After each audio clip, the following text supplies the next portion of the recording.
మొత్తం కాశ్మీర్లో 48 పర్యాటక కేంద్రాలను మూసివేయడం జరిగింది. వాటిని కంప్లీట్గా భద్రతా బలగాలు తమ ఆధీనంలో పెట్టుకున్నాయి.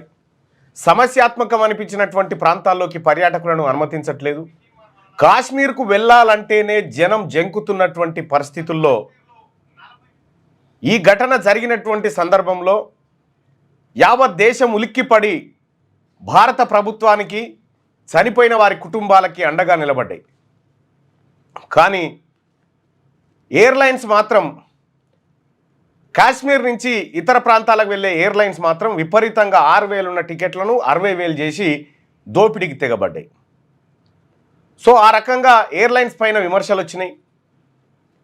కాశ్మీర్ ఇంకా అదే భయాందోళన నుంచి ఇంకా బయటపడలేదు.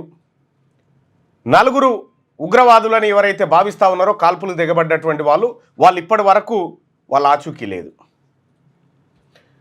అక్కడక్కడ వాళ్ళ సిగ్నల్స్ వచ్చినాయని చెప్తా ఉన్నారు, కానీ అది నమ్మశక్యంగా లేదు. ఎన్ఐఏ దర్యాప్తు చేపడుతున్నప్పటికీ ఉగ్రవాదుల జాడ పత్తా మాత్రం ఇప్పటిదాకా దొరకలే. ఆ కొండలలో ఎక్కడ దట్టమైన అడవుల్లో దాచుకున్నారని చెప్పి చెప్తా ఉన్నారు, కానీ మరి వాళ్ళు దొరకరా ఏమవుతారనేది ఇంకా స్పష్టత రాలేదు బలగాల నుంచి. ఈ ఉగ్రవాదుల వ్యవహారం ఇక్కడ ఉండగా అటు బార్డర్లో పాకిస్తాన్ భారత్ 2 దేశాలు యుద్ధ వాతావరణంలోకి దిగినట్టుగా అనిపిస్తూ ఉంది.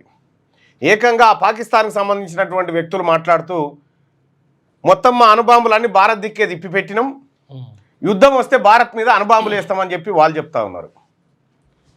ఇక్కడ మరోవైపు ఏమో ఫస్ట్ దౌత్య చర్చలు జరగాలి, ఆ తర్వాత యుద్ధం అనేటువంటిది ఇంకొక వైపు నుంచి వస్తున్నటువంటి వాదన. మొత్తానికి కాశ్మీర్ అంశం 4-5 రోజుల పాటు హాట్ టాపిక్ అయింది. నేషనల్ మీడియాకు ఫుల్గా ఇదే స్టఫ్ చాలా రోజుల నుంచి ఇదే నడిపిస్తూ ఉంది. ఈ అంశం యావత్ దేశాన్ని ప్రపంచాన్ని ఆకర్షించినటువంటి వార్తగా నిలిచింది. అయితే ఆడ చనిపోయినటువంటి వాళ్ళు 28 మంది అయితే ఇక్కడ కర్రెగుట్టలలో 1000 మంది మావోయిస్టులు కర్రెగుట్టల లోపల దాక్కున్నారనేటువంటి చర్చ జరుగుతూ ఉంటే వాళ్ళని బలగాలు చుట్టుముట్టిన సందర్భంలో ఇప్పటికే 30-40 మందిని చంపేసినట్టుగా తెలుస్తూ ఉంది. కొంతమంది లొంగిపోయారు. అసలు కర్రెగుట్టలలో ఉన్నటువంటి టాప్ సీక్రెట్ని ఇవాళ శనార్థి తెలంగాణ పత్రిక మీ ముందుకు తీసుకొస్తూ ఉంది.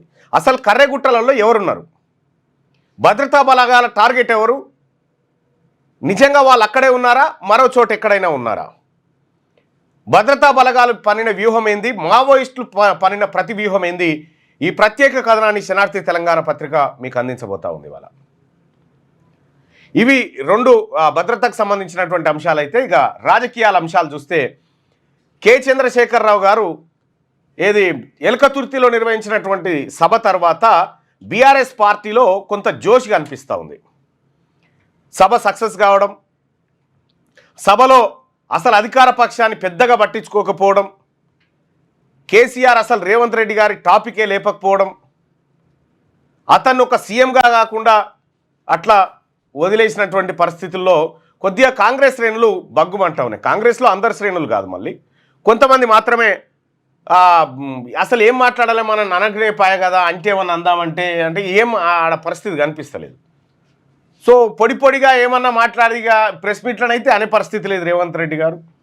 ఎందుకంటే ఈయన గురించి ఆయన మాట్లాడలేదు కాబట్టి ఆయన చిట్ చాట్ కార్యక్రమం పెట్టుకొని ఖజానా మొత్తం ఖాళీ చేసి మాపై నిందలేస్తారనేటువంటి ఒక చిట్ చాట్ ఏదో రాస్తే అది ప్రభుత్వ అనుకూల పత్రికలు కొంత హైలైట్ చేసినాయి. ఇక మంత్రుల విషయం అయితే పెద్ద పట్టింపే లేదు. మంత్రులు కేసీఆర్ గారేమో రేవంత్ రెడ్డి గారి గురించి అసలే మాట్లాడలే. పోనీ వాళ్ళ క్యాడరు వాళ్ళ ఎక్స్ మినిస్టర్లు ఎక్స్ ఎమ్మెల్యేలన్నా ఈ మంత్రుల గురించి మాట్లాడుతారేమంటే వాళ్ళు కూడా మాట్లాడలే ఈ మంత్రుల గురించి. ఓవరాల్గా బీఆర్ఎస్ పార్టీ సభ ద్వారా కాంగ్రెస్ పార్టీ స్థాయిని నిర్ణయించిండు కేసీఆర్. సో చాలామందికి అటు పిసిసి అధ్యక్షులు మహేష్ కుమార్ గౌడ్ ఆయన ప్రెస్ మీట్ పెట్టి ఆయన తనలాడిండు, కాంగ్రెస్ పార్టీని డిఫెండ్ చేసేటువంటి తనలాడిండు, కానీ అది అంత మొత్తంలో కాలేదు, ఫలించలేదు. మొత్తానికి ఎల్కతుర్తి సభలో కాంగ్రెస్ పైచేయి సాధించిందా అంటే కాంగ్రెస్ పార్టీ మంత్రులు కూడా చెప్తుంది అసలు మేము తలుచుకుంటే మీ సభ ఏదైనా అనేటువంటి మాట చెప్తా ఉంటే మీరు తలుచుకున్నారు కాబట్టి తర్వాత హైకోర్టుకు పోయి ఆ తర్వాత పర్మిషన్లు తీసుకొచ్చుకొని వాళ్ళ సభ నిర్వహించుకునేటువంటి పరిస్థితి వచ్చింది. పర్మిషన్ల దగ్గర కూడా బీఆర్ఎస్ పార్టీ పైచేయి సాధించింది. సభా నిర్వహణ దగ్గర బీఆర్ఎస్ పార్టీ, సభలో మాట్లాడిన టాపిక్ దగ్గర బీఆర్ఎస్ పార్టీ ఎక్కువ 100కి 100 మార్కులు సాధించింది. కాంగ్రెస్ పార్టీ ప్రభుత్వం దాన్ని డిఫెండ్ చేయడంలో కానీ దాన్ని నిలువరించడంలో కానీ కంప్లీట్గా విఫలమైనట్టుగా ముఖ్యమంత్రి రేవంత్ రెడ్డి గారి సారథ్యంలో అటర్ ఫ్లాప్ అయినట్టుగా స్పష్టంగా నిన్న మొన్న జరుగుతున్నటువంటి చర్చలను బట్టి తెలుస్తూ ఉంది. అయితే ఇది తాత్కాలికం మాత్రమే, పూర్తి స్థాయిలో ఈ పరిస్థితులు ఉండకపోవచ్చు. బీఆర్ఎస్ పార్టీ సభ సక్సెస్ అయింది కాబట్టి ఈ సభ ద్వారా మొత్తం దున్నేస్తాం మేలేస్తాం అనేటువంటి పరిస్థితులు ఉండవు. రేపు పొద్దుగాల ఒక గట్టి 2 పథకాలను తీసుకొని ప్రజాక్షేత్రంలోకి కనుక కాంగ్రెస్ పార్టీ దిగితే మళ్ళీ పరిణామాలు ఉల్టా అవుతాయి. కాబట్టి విషయం ఏంటంటే ఇప్పుడున్నటువంటి రాజకీయ పరిస్థితులు ఈ రోజు వరకు ఉన్నటువంటి వాటిలో కాంగ్రెస్ పార్టీ కాస్త డౌన్ అయిన మాట స్పష్టంగా కనిపిస్తుంది. బీఆర్ఎస్ పార్టీ కొత్త ఉత్తేజాన్ని కనబరిచింది వాళ్ళ కార్యకర్తల ముందు. ఇది స్పష్టంగా కనిపిస్తున్నటువంటి అంశం.